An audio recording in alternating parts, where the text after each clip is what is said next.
Hello ಎಲ್ರಿಗೂ ನಮಸ್ಕಾರ. S coaching ಸೆಂಟರ್‌ಗೆ ನಿಮ್ಮೆಲ್ಲರಿಗೂ ಸುಸ್ವಾಗತ. ನಾನು ನಿಮ್ಮ ಕೀರ್ತನ ಮ್ಯಾಮ್ ಮಾತಾಡ್ತಿರೋದು. ಸೊ ಇವಾಗ ಆಲ್ರೆಡಿ ನೀವು ಬ್ಲೂ ಪ್ರಿಂಟ್ ಬಗ್ಗೆ ಅರ್ಥ ಮಾಡ್ಕೊಂಡಿದ್ದೀರಾ ಅಂತ ಅನ್ಕೊಂತೀನಿ. ನೀವೇನಾದ್ರೂ ನನ್ನ ಚಾನಲ್‌ನ ಫಸ್ಟ್ ಟೈಮ್ ನೋಡ್ತಾ ಇದ್ರೆ ದಯವಿಟ್ಟು ಸಬ್ಸ್ಕ್ರೈಬ್ ಮಾಡ್ಕೊಂಡು ನೋಡಿ. ಈ ವಿಡಿಯೋ ಇಷ್ಟ ಆದ್ರೆ ಲೈಕ್ ಮಾಡಿ. ಮತ್ತೆ ಯಾರಿಗಿದು ಉಪಯುಕ್ತ ಅನ್ಸುತ್ತೋ ಅವ್ರಿಗೆ ದಯವಿಟ್ಟು ಶೇರ್ ಮಾಡಿ. ಆದಷ್ಟು ಮಕ್ಕಳಿಗೆ ಇದು ಯೂಸ್ ಆಗ್ಲಿ ಅನ್ನೋದೇ ನನ್ನ ಉದ್ದೇಶ. ಸೊ ಇವತ್ತು ನಾನು ಪಾಸಿಂಗ್ ಪ್ಯಾಕೇಜಿಗೆ ಹೋಗೋಕ್ಕಿಂತ ಮುಂಚೆ how to score 80 on 80 in science ಅನ್ನೋದನ್ನ ಮಾಡ್ಬಿಡೋಣ. ಯಾಕಂದ್ರೆ ಆ ಮಕ್ಕಳು ನಾವು ಪ್ಲಾನ್ ಕೊಟ್ರೆ ಅವ್ರು ಪ್ರಿಪೇರ್ ಆಗ್ತಾ ಇರ್ತಾರೆ. ಸೊ ಮಧ್ಯದಲ್ಲಿ ಒಂದೊಂದು ಕ್ಲಾಸ್ ತಗೊಂಡ್ರೆ ಕೂಡ ಅವ್ರಿಗೆ ಸಾಕು. ಮತ್ತೆ ಅವ್ರಿಗೆ ಬೇಕಾಗಿರೋದು ಮೇನ್ಲಿ ಮೋಟಿವೇಶನ್. ಸೊ ನಾನು ಅದನ್ನ ಕೊಡ್ತಾ ಹೋದ್ರೆ ಅವ್ರ ಕೆಲಸ ಅವ್ರು ಮಾಡ್ತಾ ಹೋಗ್ತಾ ಇರ್ತಾರೆ. ಸೊ ನಾವು ಮಿಷನ್ 40ನ ಕಾನ್ಸಂಟ್ರೇಟ್ ಮಾಡ್ಕೊಂಡು ಹೋಗ್ಬೋದು. ಮಕ್ಕಳಿಗೆ 40 ತಗ್ಸೋದು ಈಸಿಯಾಗಿ ಮಾಡೋಣ ಅಂದ್ಬಿಟ್ಟು. ಸೊ ಇದು ಯಾರಿಗೆ ಯೂಸ್ ಆಗುತ್ತೋ ದಯವಿಟ್ಟು ಅವ್ರಿಗೆ ಶೇರ್ ಮಾಡಿ. ಸೊ ಆಲ್ರೆಡಿ ಬ್ಲೂ ಪ್ರಿಂಟ್ ನ ಅರ್ಥ ಮಾಡ್ಕೊಂಡಿದ್ರೆ ಈ ವಿಡಿಯೋ ನಿಮಗೆ 80 ಆನ್ 80ಗೆ ಏನ್ ಮಾಡ್ಬೇಕು ಅನ್ನೋದನ್ನ ತೋರಿಸುತ್ತೆ. ಸೊ ಬನ್ನಿ ಸ್ಟಾರ್ಟ್ ಮಾಡೋಣ.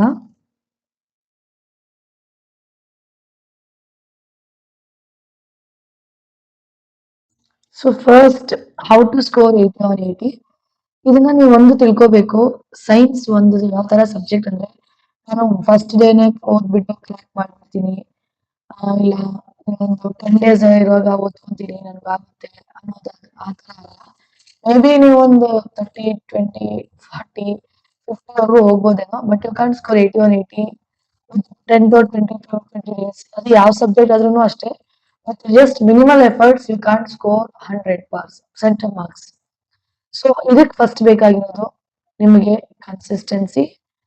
ಸೊ ಅದು ಯಾವುದೇ ಸಬ್ಜೆಕ್ಟ್ ಆಗ್ಲಿ ನೀವು ಟೈಮ್ನ ನಿಮ್ಗೆ ಯಾವ ತರ ನಿಮ್ ಸ್ಕೂಲ್ ಯಾವ ತರ ಬಿಡುತ್ತೆ ಅದನ್ನೆಲ್ಲ ನೋಡ್ಕೊಂಡು just divide your self the time. Okay, ನೀವೇ ಅದನ್ನ ಮಾಡ್ಕೋಬೇಕು. ಸಿ ನಾನೊಂದು ಟೈಮ್ ಟೇಬಲ್ ನಿಮಗೆ ಕೊಡ್ಬೋದು. ಬಟ್ ಅದನ್ನ ನೀವೇ ನಿಮ್ ಟೈಮ್ ಟೇಬಲ್ ನ ನೀವೇ ಮಾಡ್ಕೊಂಡಾಗ you will know what to do. Because you know what time your school will leave, what time you will get up, or what time you can sleep, and what time you can be awake. All those things you know personally, right, about yourself. So better thing is you do your own timetable. But I tell you, consistency is very important for all the subjects. For all the 6 subjects, consistency is very important. Okay, so if now, for example, if your school is leaving by 4 o'clock, or take 5 o'clock, or take 6 o'clock. By the time you come home, take rest, it will be 6, you think. So from 6 to 10 o'clock, if you have to study, you don't get up in middle between. So from 6 to 7, you will have one subject, you can finish 1 hour. 7 to 8, you divide for one subject. 8 to 9, you divide for one subject. And 9 to 10, you divide for one subject. So you are completing 4 subjects here. And that here, these 2 subjects should be something which you are easy, so that you get motivation to read other 2 subjects. You are very good in these 2 subjects. Those 2 subjects in the first 2 hours. Okay, next, which are okay, medium. Next 2 hours, when to finish it, ma'am? By 10, I will finish. I'll sleep. I'll be tired. I can't concentrate after 10. Or okay, if you can study in late evening night, 11 to 12, one more subject, and 12 to 1, one more subject. What I suggest is avoid studying at this time because you'll be exhausted. So morning 4 o'clock or 5 o'clock for the first few days if you have not started, and 5 to 6 one subject, and 6 to 7 one subject. See, this time is not good because it will be disturbing for you. Everyone in the house will be woke up, like they'll be getting up to get ready for their work, cooking, all those things. The sounds will be going on. So better thing is 4 to 5 one subject, and 5 to 6 one subject. After this, if you want, you can do a slight revision and all, and just finish by 6:30. You can start getting ready for your school. This is what I planned as a topper of the school, and this is what I'm telling you for you to be the topper of your school. Okay. Now coming to science, how to study, how to start. Can I score good marks when I start studying now? Yes, you can score good marks by starting your preparation now. So first thing, finish your portions within 6 days. Ma'am, there are 13 chapters. How can I do that? I'll tell you the plan, don't worry. So first thing is, you can either finish one from one part itself, two chapters, or from each part one chapter. For example, what I was doing is chemistry's first, second chapter in one day. You can do like chemistry's first chapter, physics first chapter in one day. Your wish, okay? And chemistry's third and fourth chapter in second day. So this completes chemistry. Okay. Here you are not sitting and studying. Already you are done. Whichever now you know which is important from that chapter, right? You have to revise. As I told, 1 hour. Finish two chapters. Just revision should go on. If you've not started itself, then you have to take time. 1 more hour extra you have to take out to study. Okay, for any subject which you have not started. Then after that, biology's first and second chapter one day. Third chapter, fourth chapter, fifth chapter in the second day. This is third. This is in the third day and this is in the fourth day. How can we finish? Yes, you can finish because this is how do organisms reproduce. Many will be good in this chapter. Heredity and our environment. And as I told, this is only 3 marks question. So just go through the important things. Even if you finish model paper, it is enough. Okay. And last one, see my voice is very, I'm not okay with my throat, so I'm speaking very low. Please adjust for today. Then physics, first chapter, second chapter in fifth day, third and fourth chapter in the sixth day. So this has completed your syllabus. Now you know at least 80% of your syllabus. Okay. Now after completing this, you will start solving model 1, 2, 3, 4 papers. Okay. You will not see the answers. You know at least 80%. Start writing as a preparatory. To write preparatory history, 2 hours we need. How do we do that? That is what is called as Sunday time. Start your preparation on Sunday. This model papers, test and all give on Sunday. Get up at 7 o'clock, late morning. I'm not telling you to get up 5 o'clock, 7 o'clock. 7 to 9 give science model paper test. 9 to 11. Okay, 9 to 9:30 take break for having breakfast and all. Then again 9:30 to 11:30. So you'll not sit and write 2 hours or three. So ಇವಾಗ language ಅಂದರೆ ಒಂದು 2 hours ಅಷ್ಟರಲ್ಲೇ ಮುಗಿಸ್ಬಿಡ್ತೀರಾ. ಮ್ಯಾಥ್ಸಿಗೆ ಮತ್ತು ಸೋಷಿಯಲ್ಗೆಲ್ಲ ಸ್ವಲ್ಪ ಜಾಸ್ತಿ ಬರೆಯೋದಿರುತ್ತಲ್ವ, so ನೀವು ಅವಾಗ 3 hours.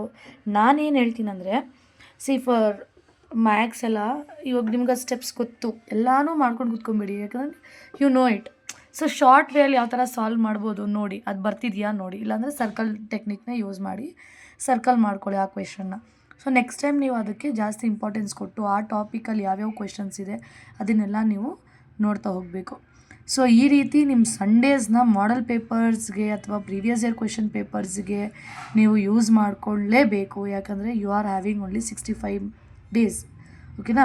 So model paper 1, 2, 3, 4 ಮುಗ್ದಿದ ತಕ್ಷಣ ಅದಾದಮೇಲೆ you will come for essay 1 paper. essay 1 ಪೇಪರಲ್ಲಿ ನಮಗೆ ಬರೀ ಪಾರ್ಟ್ 1 ಬುಕ್ ಇರುತ್ತೆ ಅಲ್ವಾ, ಪಾರ್ಟ್ 2 ಬುಕ್ಸ್ ಇರಲ್ಲ. ಸೊ ಪಾರ್ಟ್ 1 ಬುಕ್ಕಲ್ಲಿ ನಿಮ್ಗೆ ಯಾವ ಚಾಪ್ಟರ್ ನೋಡ್ಕೊಳ್ಳಿ ಅಲ್ಲಿ, ಯಾಕಂದರೆ essay 1 ಪೇಪರ್ಸ್ ಎಲ್ಲ ಡಿಫಿಕಲ್ಟಾಗಿ ಬಂದಿತ್ತು.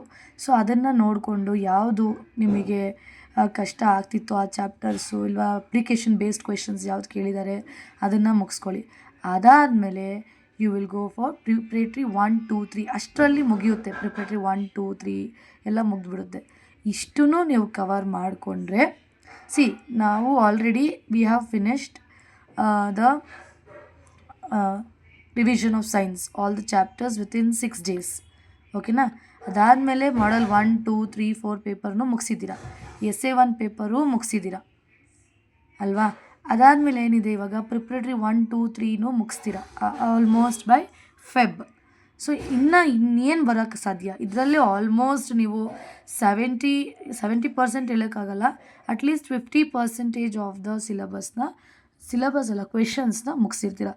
ಒಬ್ಬ ಎಕ್ಸಾಮಿನರು ಒಂದು ಕ್ವೆಶನ್ಸ್ನ ಒಂದು ಚಾಪ್ಟ್ರಲ್ಲಿ ಅದು ಬಿಟ್ಟು ಪ್ರತಿ ಇಯರ್ ಒಂದು 6 ಇಯರ್ಸಿಂದ ಕೇಳ್ಕೊಂಬರ್ತಾನೆ ಇದ್ದಾರೆ ಅಂದ್ಕೊಳ್ಳಿ. 2019ಇಂದ 18ಇಂದ ಈ ಬುಕ್ ಬಂದಿದೆ, ನಿಮ್ಮದು ಯಾವ ಬುಕ್ ಇದೆ ಅದು.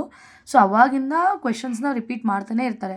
ಅದನ್ನು ಬಿಟ್ಟು ಇನ್ನೇನು ಕೇಳೋದಕ್ಕೆ ಸಾಧ್ಯ ಅಲ್ವಾ?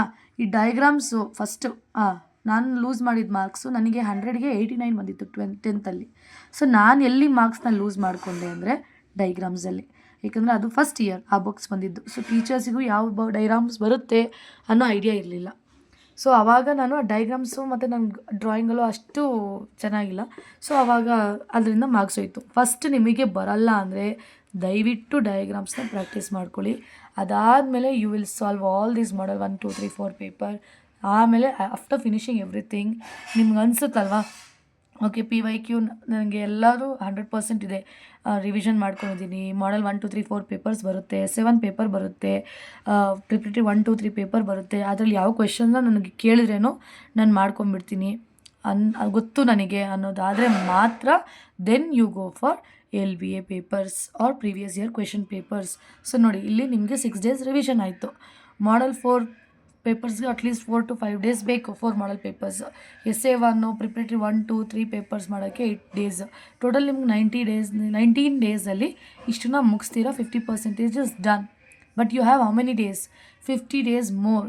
65 days ಅಂತ ತಗೊಂಡ್ರೂ you have more 50 days revision. ಮಕ್ಕಳ ಚಾಪ್ಟರ್ಸು ನೀವು ಎಷ್ಟು ಚೆನ್ನಾಗಿ ಮುಗಿಸಿದ್ದೀರಾ ಅನ್ನೋದಲ್ಲ, how many number of times you are doing revision. ಇಲ್ಲಿ ನಾನು ಹೇಳಿದ್ನವ ಸರ್ಕಲ್ ಮಾಡಿಟ್ಕೊಳ್ಳಿ, ಅದನ್ನು ಮತ್ತೆ ರಿವಿಷನ್ ಮಾಡಿ. ಇಲ್ಲ ಸಮ್ಟೈಮ್ಸ್ ಏನಾಗಿರುತ್ತೆ, ಗೊತ್ತಿರೋ ಆನ್ಸರು ಮರ್ತೋಗ್ಬಿಡುತ್ತೆ. ಸೊ ಆವಾಗ ಅದನ್ನು ತುಂಬ ಸಲ ರಿವಿಷನ್ ಮಾಡಿ. PYQs ಯಾವ್ದು ರಿಪೀಟ್ ಆಗಿದೆ, ಫಾರ್ ಎಕ್ಸಾಂಪಲ್ ನೀವು ಯಾವುದೇ PYQ ತೆಗೆದ್ರೂ ಸಿಂಬಲ್ ಕ್ವೆಶನ್ಸ್ ಕೇಳಿರ್ತಾರೆ, ಫ್ಯಾಕ್ಟರ್ಸ್ ಕ್ವೆಶನ್ಸ್ ಕೇಳಿರ್ತಾರೆ, ಓಕೆನಾ? ಅಥವಾ germination of pollen grains, heart, brain, ಇದೆಲ್ಲ ಕೇಳ್ತಾನೇ ಇರೋದು. ಅದಾದಮೇಲೆ ಇದೆಲ್ಲ ಮಾಡಾದಮೇಲೆ ಮತ್ತೆ ಮಾಡಲ್ ಪೇಪರ್ಸ್, LBA ಪೇಪರ್ಸ್, ಇದನ್ನೆಲ್ಲ ಮತ್ತೆ ನೀವು ಎಷ್ಟು ಸಲ ರಿವಿಷನ್ ಮಾಡ್ತೀರೋ ಅಷ್ಟು ಚೆನ್ನಾಗಿ ನಿಮಗೆ ಮಾರ್ಕ್ಸ್ ಬರುತ್ತೆ. Okay, so revision is directly proportional two marks. ನಮ್ಮ ಓಮ್ಸ್ ಲಾ ಇದೆಯಲ್ವಾ, ಆ ಥರ revision is increased, marks will increase. If revision is decreased, marks will decrease. So ಅದನ್ನು ನಾನು ಹೇಳೋಕ್ಕೆ ಇಷ್ಟಪಡ್ತೀನಿ ಇಲ್ಲಿ. ಸೊ ಆದಷ್ಟು ರಿವಿಷನ್ ಮಾಡ್ಕೊಳ್ಳಿ. ಇದಾದಮೇಲೆ ನಿಮ್ಗೆ ಇನ್ನೂ ಟೈಮ್ ಇತ್ತು ಅಂದರೆ LBAನ ನಾನು ಹೇಳೋದು, LBAಯಲ್ಲಿ ಚಾಪ್ಟರ್ ವೈಸ್ ನಾನು ಬ್ಲೂ ಪ್ರಿಂಟ್ನ ಆಲ್ರೆಡಿ ನಿಮಗೆ ಹಿಂದಿನ ವೀಡಿಯೋದಲ್ಲಿ ಹಾಕಿದ್ದೀನಿ. ಅದರ ಮೇಲೇ ಆ ಮಾರ್ಕ್ಸ್ ಕ್ವೆಶನ್ಸ್ನ ಮಾತ್ರ ನೀವು ರಿವೈಸ್ ಮಾಡ್ಕೊಳ್ಳಿ. ಓಕೆ, ಅಥವಾ if you know everything, okay, like for example ಎಲ್ಲ ಗೊತ್ತು, ಓಕೆನಾ, ಇನ್ನೇನು ಮಿಕ್ಕಿಲ್ಲ, ಅವಾಗ ಅದನ್ನು ಕ್ವೆಶನ್ ಪೇಪರ್ಸ್ ತಗೊಂಡು ಓರಲ್ ಮಾಡ್ಕೊಳ್ಳಿ. ಬರ್ಕೊಂಡು ಕೂತ್ಕೊಳ್ಳೋಕ್ಕಾಗಲ್ಲ, ತುಂಬ ಕ್ವೆಶನ್ಸ್ ಇದೆ LBAಯಲ್ಲಿ. ಸೊ ನೀವೇನು ಮಾಡ್ತೀರಾ, ರಿವೈಸ್. ಓಕೆ, ನನಗೆ ಆನ್ಸರ್ ಗೊತ್ತು, ಇದು ಆನ್ಸರ್, ಇದಕ್ಕೆ ಈ ಕ್ವೆಶನ್ಗೆ ಇದೆ ಆನ್ಸರು, ಆ ಥರ ನೀವು ಮಾಡ್ತಾ ಹೋಗ್ತೀರಾ. 80% ಇಸ್ ಡನ್. ಯಾಕೆ 80%? 80 out of 80 you will get it if you do this much. 80% ಅಲ್ಲ, you will get 80 out of 80 easily. But thing is, ನಿಮ್ಮ ಸ್ಕೂಲ್ ಕಡೆಯಿಂದ ನೀವು ಇಂಟರ್ನಲ್ ಅಸೈನ್ಮೆಂಟ್ಸ್ ಎಲ್ಲ ಸಬ್ಮಿಟ್ ಮಾಡಿದರೆ you will get the 20 marks also, and it is easy for you to score 100 out of 100. ಇದೇ ಟ್ರಿಕ್ನ ಎಲ್ಲ ಸಬ್ಜೆಕ್ಟ್ಗೂ follow ಮಾಡಿ ನೋಡಿ, ನಿಮ್ಮ ಪರ್ಸೆಂಟೇಜು ನೆಕ್ಸ್ಟ್ ಪ್ರಿಪ್ರೇಟರಿ ಅಷ್ಟಲ್ಲಿ ಜಾಸ್ತಿ ಆಗಿಲ್ಲ ಅಂದರೆ ಆವಾಗ ಬಂದು ಈ ವಿಡಿಯೋದಲ್ಲಿ ಮ್ಯಾಮ್ ನೀವು ಹೇಳಿದ್ದು ಮಾಡಿದ್ವಿ, ಕರೆಕ್ಟಾಗೇ ಮಾಡಿದ್ವಿ, ಏನೋ ಮಿಸ್ ಮಾಡಿಲ್ಲ, ಆದ್ರೂ ಬರಲಿಲ್ಲ ಅಂತ. So you have 12 days, okay. So ಅಷ್ಟರಲ್ಲಿ ನೀವು ಮಾಡಿ. So what I want to tell you is consistency, revisions, this is what is more important. ನೀವು ಎಷ್ಟು ಕನ್ಸಿಸ್ಟೆನ್ಸ್ ಆಗಿರ್ತೀರೋ ಅಷ್ಟು ಜಾಸ್ತಿ ರಿವಿಷನ್ ಆಗುತ್ತೆ, ಓಕೆನಾ? ಇವಾಗ LBA ಎಲ್ಲಿಂದ ತೊಗೊಳ್ಳೋದು ಅನ್ನೋದಾದರೆ ಈ ಥರ KSCAB ಪೋರ್ಟಲ್ನ ಓಪನ್ ಮಾಡಿಕೊಂಡ್ರೆ ನಿಮಗೆ ಈ ಪೇಜ್ ಬರುತ್ತೆ. SSLC ಸ್ಟೂಡೆಂಟ್ ಕಾರ್ನರ್ ಅನ್ನೋದು, ಇದ್ರದ್ದು ಬೇಕಾದ್ರೆ ನಾನು ಲಿಂಕ್ ಹಾಕ್ತೀನಿ. ಅದಾದಮೇಲೆ ಇಲ್ಲಿ SSLC ಸ್ಟೂಡೆಂಟ್ ಕಾರ್ನರ್ ಅಂತ ಏನಿದೆ, ಇವರು ನೋಡಿ, ನಮ್ಮ ಎಜುಕೇಷನ್ ಮಿನಿಸ್ಟರ್ ಮಧು ಬಂಗಾರಪ್ಪ ಮತ್ತು ನಮ್ಮ ಚೀಫ್ ಮಿನಿಸ್ಟರ್ ಸಿದ್ದರಾಮಯ್ಯ ಫೋಟೋ ಎಲ್ಲ ಬರುತ್ತೆ. SSLC ಸ್ಟೂಡೆಂಟ್ ಕಾರ್ನರ್, ಅದು ಸಿದ್ದರಾಮಯ್ಯ ಅವ್ರ ಫೋಟೋ ಕೆಳಗಡೆನೇ ಇರುತ್ತೆ. ಸೊ ಅಲ್ಲಿ ಕ್ಲಿಕ್ ಮಾಡಿದ್ರೆ you will get this page. ನೀವು ಇಂಗ್ಲೀಷ್ ಮೀಡಿಯಮ್ ಅವರಾಗಿದ್ದರೆ ಅಲ್ಲಿ ಇಂಗ್ಲೀಷ್ ಅಂತ ಕ್ಲಿಕ್ ಮಾಡಿ, ಕನ್ನಡ ಆದವರಾಗಿದ್ದರೆ ಕನ್ನಡ. ಸೊ ಇಂಗ್ಲೀಷ್ ಅಂತ ಕ್ಲಿಕ್ ಮಾಡಿದ್ರೆ you will get it like this. All the SSLC notifications, registrations link, SSLC circular, exam time table, preparatory time table, previous year question paper, answer key, centum paper ಅಂದರೆ ಯಾರಿಗೆ 100 out of 100 ಬಂದಿತ್ತು ಅದು ಎಲ್ಲ ಇಲ್ಲೇ ಇದೆ. Model question papers, ಅದ್ರದ್ದು answer, ಮತ್ತು blue print, LBA, ಅದು ಎಕ್ಸಾಸ್ಟಿವ್ ಕ್ವೆಶನ್ ಬ್ಯಾಂಕ್ ಅಂತ ಏನಿದೆ ಅದೇ LBA. ಓಕೆನಾ? So everything is available in your finger tips. ನಾವೆಲ್ಲ ಓದ್ತಿದ್ದಾಗ ನಿಜವಾಗ್ಲೂ ನಮ್ಗೆ ಈ ಥರ ಇರಲೇ ಇಲ್ಲ. Okay, this is digitalised. ನೀವೂ ಅದೇ ಥರ ಟ್ಯಾಲೆಂಟಾಗಿರಬೇಕು. Working smart is required, not working hard. Consistency is required. Okay, so ಅದು 2025-26 ಕ್ವೆಶನ್ ಬ್ಯಾಂಕ್ ಅಂತ ಕ್ಲಿಕ್ ಮಾಡಿದ್ರೆ ಈ ಪೇಜ್ ಓಪನ್ ಆಗುತ್ತೆ. That is for LBA. ಅದನ್ನು ನೀವು ಕ್ಲಿಕ್ ಮಾಡಿಕೊಂಡ್ರೆ ನೋಡಿ ಅದರಲ್ಲಿ ಎಲ್ಲ ಯಾವ ಚಾಪ್ಟರ್ಸು, ಯಾವ್ಯಾವ ಸಬ್ಜೆಕ್ಟ್ಸ್ ಎಲ್ಲ ಈ ಥರ ಓಪನ್ ಆಗಿಬಿಡುತ್ತೆ. ನಾವು ಇಲ್ಲಿ ಸೈನ್ಸ್ನ ನೋಡೋಣ.